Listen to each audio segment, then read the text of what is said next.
ఇది important news. కాంగ్రెస్తో రాయబారం, హస్తం గూటికి చేరేందుకు కవిత ప్రయత్నాలు, మధ్యవర్తి ద్వారా అధిష్టానంతో సంప్రదింపులు. CM Revanth Reddy PCC chief దృష్టికి తెచ్చిన అధిష్టానం ప్రస్తుత పరిస్థితుల్లో వద్దని కాంగ్రెస్ నేతల నిర్ణయం. కేసీఆర్ కుటుంబ కలహాలకు కాంగ్రెస్ కారణమన్న తప్పుడు సంకేతాలు ప్రజలకి వెళతాయనే అభిప్రాయం. కారు దిగి చేయి అందుకునేందుకు ఎమ్మెల్యేలు పావులు. కవిత బాటలో ఆ పార్టీని ఇప్పుడే వీడాలని యోచన. వారిలో అత్యధికులు గ్రేటర్లోని బీఆర్ఎస్ ఎమ్మెల్యేలే. లేఖలు లీకుల కలకలంతో భవిష్యత్తు కారణమే. అదే సమయంలో సొంత అడుగుల దిశగా కవిత క్షేత్రస్థాయిలో బలం పెంచుకు పావులు. గతంలో తనకు మంచి పట్టున సింగరేణిపై దృష్టి. సింగరేణి జాగృతి పేరిట కొత్త సంఘం ఏర్పాటు, కార్మికులతో భేటీ, కోఆర్డినేటర్ల నియామకం అంటూ కూడా చూస్తూ ఉన్నాం. సో ఈ పరిణామాలు గత కొంతకాలంగా అంటే ఆమెకు వ్యక్తిగతంగా మల్లికార్జున ఖర్గే పరిచయము, అదేవిధంగా ఆమె ఎంపీగా ఉన్నటువంటి కాలంలో కాంగ్రెస్లో ఉన్నటువంటి అగ్ర నాయకులతోటి కూడా కొంత సన్నిహిత సంబంధాలు మెయింటైన్ చేసే విషయం వాస్తవం. సో అందులో భాగంగా మల్లికార్జున ఖర్గే లాంటి వాళ్ళు కావచ్చు, సచిన్ పైలట్ లాంటి వాళ్ళు కావచ్చు, వీళ్ళందరూ కూడా ఆమెతో టచ్లో ఉంటారు.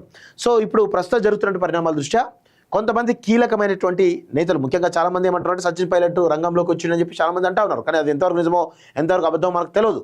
సో అలా కొంతమంది ఆమెతోటి చర్చించినట్టు తెలుస్తూ ఉంది. ఆమె ఎలాంటి అడుగులు వేయబోతోంది, కాంగ్రెస్ వైపు వచ్చేటువంటి అవకాశం ఉందా, కాంగ్రెస్కి వస్తే ఆమెకు ఎలాంటి అవకాశాలు ఉన్నాయి అనే కోణంలో కొంత చర్చ జరిగినట్టు స్పెక్యులేషన్స్ అయితే బలంగా నడుస్తూ ఉన్నాయి. సో మేబీ జరగవచ్చు, ఎందుకంటే ఆమె బయటకు వచ్చేటువంటి అవకాశం ఉంది కాబట్టి మేబీ తన యొక్క కెరీర్లో భాగంగా ఏ విధంగా ముందుకు పొందాలో వివిధ ప్లాట్ఫామ్స్లో ఈవెన్ బీజేపీ వాళ్ళు కూడా సంప్రదించవచ్చు కాక, దాన్ని మనం చెప్పలేము. సో ఇవన్నీ కూడా జరుగుతూ ఉన్నాయి.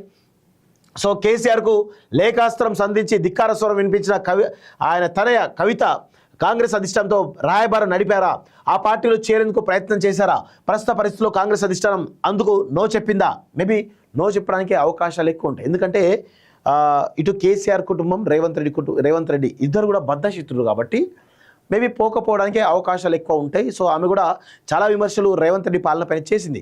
ఒకవేళ కాంగ్రెస్ అయితే ఆ విమర్శలకు సమాధానం చెప్పాల్సినటువంటి అవసరం అయితే కవిత పైన ఉంటుంది. సో దాన్ని బలంగా బీఆర్ఎస్ పార్టీ సోషల్ మీడియా బలంగా తీసుకెళ్తుంది కాబట్టి అప్పుడు కొంత కార్నర్ అయ్యేటువంటి అవకాశం ఉంటుంది. సో ఆ సందర్భంలో మరి ఆమె నిర్ణయం వాయిదా వేసుకుందేమో అనేటువంటి అనుమానాలు కూడా బలంగా ఉన్నాయి.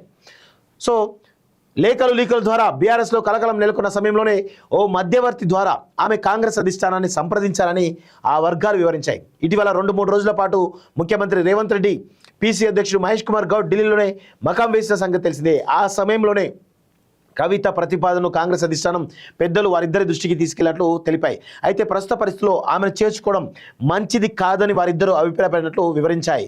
సో ఈ పార్టీలో కవితను చేర్చుకుంటే కేసీఆర్ కుటుంబ కలహాలకు కాంగ్రెస్ కారణమన్న తప్పుడు సంకేతాలు వెళ్తాయని చెప్పినట్లు కూడా ఆ వర్గాలు తెలుపుతా ఉన్నాయంటూ చూస్తా ఉన్నాం. సో మేబీ ఛాన్సెస్ ఉన్నాయి. ఎందుకంటే ఒకవేళ కవిత లేఖ ద్వారా కనుక పోతా అంటే ఖచ్చితంగా స్పెక్యులేషన్ అనేవి డిఫరెంట్గా కాంగ్రెస్లో పోయేటువంటి అవకాశం అయితే చాలా స్పష్టంగా కనబడతా ఉంది.